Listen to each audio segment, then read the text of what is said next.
Hey you guys, it's MJ. How are you?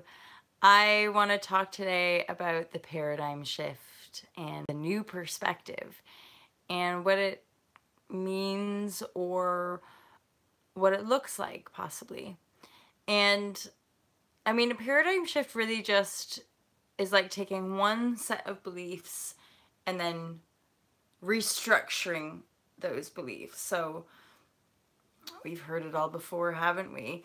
It's like looking looking at this reality like everything's separate and totally disconnected from you versus looking at the reality as it is you. The reality you see is you. You're creating it. You're creating it from within yourself. And that can seem like a real headfuck when we don't want to believe that, you know?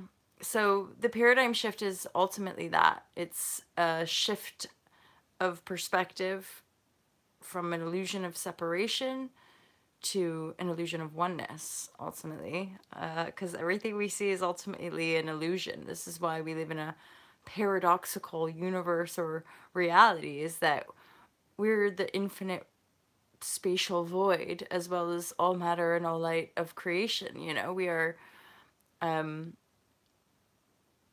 everything and nothing. We're, we're infused with joyful significance and meaning, and yet none of it really means anything because nothing is in form, in permanence, eternally. It's ebbing and flowing and vibrating and exchanging, and it's just this sort of infinite cosmic dance. And the the grace of love and life is the acceptance of the flow. It's the acceptance of that integral oneness.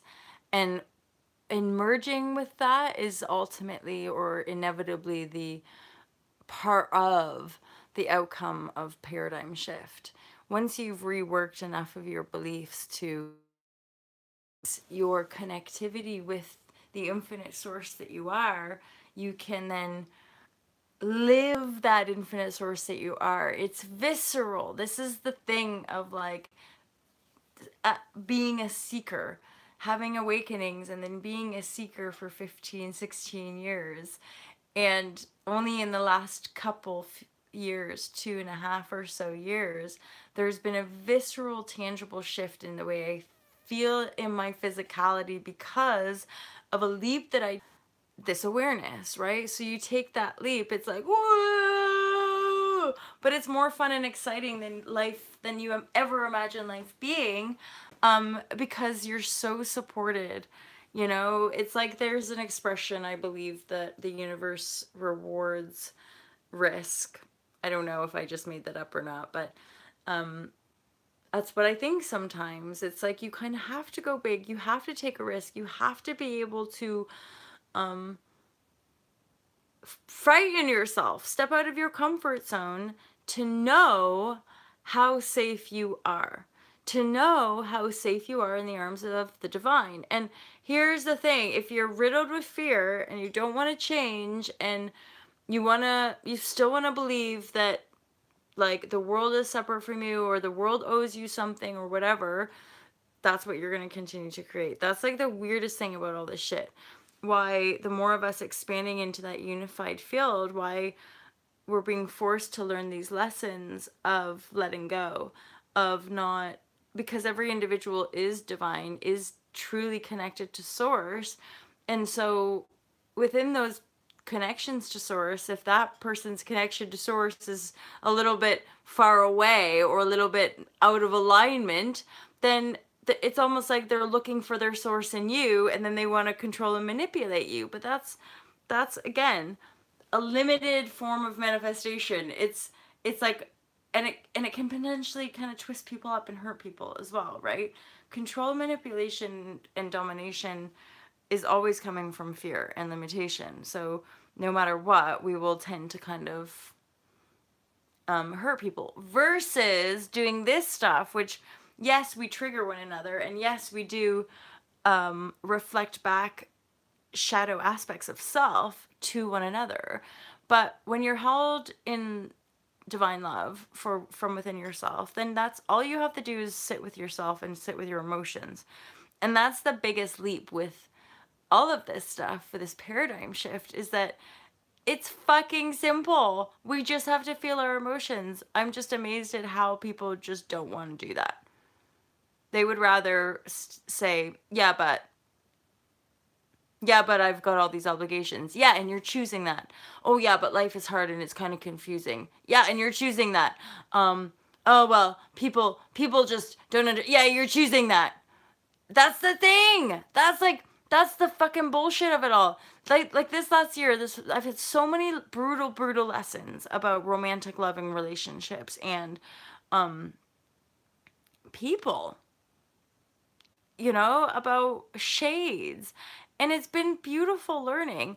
The biggest like the reason why doing this work is so incredibly humbling is that I can't just go around blaming everybody or blaming these men for how I feel. I have to own how I feel and be like, wow. Like, I have allowed this because of this deep feeling of unworthiness, this deep feeling of disempowered victimhood, you know? And then usually when you work with this perspective stuff, you can eventually get to a perspective where you're like, ah, yeah, totally. As in, you know, cogs will start to fit into place when you're open to healing and releasing, so that you can continue to move forward. You can continue this whole evolutionary cycle spiral, right? And eventually there's always going to be a way that we can like see it from a perspective where it makes sense, and energetically we can just let it go. We move on, you know, we're like, okay, thank you for the learning, much appreciation. And then energetically, once we do stuff like that, literally we just move on. We just feel better. We just feel less bound. We think less. We, whatever it might be, right? But it is important for us to move in that direction. It is important for us to realize that every single individual has their own perspective, has their own way of perceiving, which is creating their reality. And it's not our job to fix each other. It's not our job to like think we know what's right for each other. It's our job to just feel our alignment. Because when we're into our alignment, life just shows up in a cooler, different kind of way, you know? So thanks a lot for listening in today, you guys. It's the paradigm shift. It's what it's all about. I remember the first time those words came out of my mouth at UBC, and I didn't even really know what I was saying. I just knew it. I just knew inside. I was like, there needs to be a paradigm shift. We need to stop telling the story of being greedy motherfuckers who destroy the planet and start telling a story that we actually fucking care, because I do, and I see a lot of people who do. In fact, I think most people do. If anything, we're just so fucking traumatized and in a state of like forgetfulness that we're like just going around hurting each other and like hurting the creatures and hurting the planet. But then the more we hurt her, we're like, ow, ow, ow, ow, ow, ow, stop it! Because we're hurt, right? The more we hurt her, the more sensitized we're becoming because it's hurting, and we're like, ow. And then through our own suffering, we're awakening and remembering. And then in this awakening, through our remembrance, we're like, oh, I remember. I remember the divine. I remember the golden heavenly state of this planet. I remember because it's just there in my imagination. It's just real. And so when, again, you understand manifestation and consciousness, That's a reality. Just like the destruction is. The reality of a golden age and a golden earth is the truth. It's just not in the past or the present. Or, sorry, rather, it's... You know what I'm talking about. It's not in the past. This is why it can be like, when people obsess about a past time. It's like, yeah, but it's now. You know, like if you fixate on something being done and dead in the past, you're actually done and dead in the present. And you're just mentally projecting yourself into a fantasy that isn't here now, right? So we have to remember that our projection, whether it's past, present, or future, is now. Timelessness and eternity is the natural state of our existence. You know, we don't, there isn't limitation. So how we're able to navigate our boundlessness has a lot to do with us sort of shifting away from, well, in a way, now this is like another paradox, but shifting away from this uniformed conformity where we're assuming everyone thinks it looks the same and they don't. What we're moving into actually is unified individuality. So like integrated sovereign beings who are unique in their presence and essence, and yet one with the whole. One in one, you know, one as in we feel and connect and support, and we all have those divine roles to act out within our collective, because the collective only really works in harmony when the individual pieces are all in alignment with the whole, you know. And the truth is that those aligned beings shape-shifting and becoming more of their essence and moving around is what allows the whole to move around but not lose its integrity.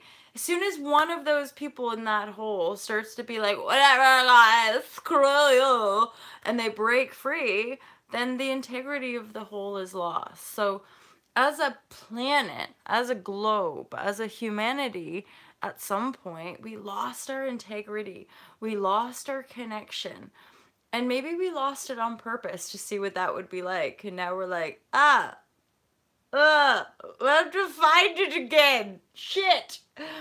You know, we lost our integrity, and now we're like looking around thinking, fuck. And we realize it's not out there. We think it's out there. That's part of why we've lost the integrity, but we're reclaiming our integrity now. It's wild. It's wild stuff, you know? It's like, I just never imagined life. I can't even imagine, I can barely even think about what I did imagine life to be. So cookie cutter, you know? So like, yeah, I don't even know who that girl is anymore. That was a girl indoctrinated by a bunch of trash magazines and MTV. Poor thing. Anywho, have a great day, you guys. Peace, peace, peace, namaste. Love you guys. Bye.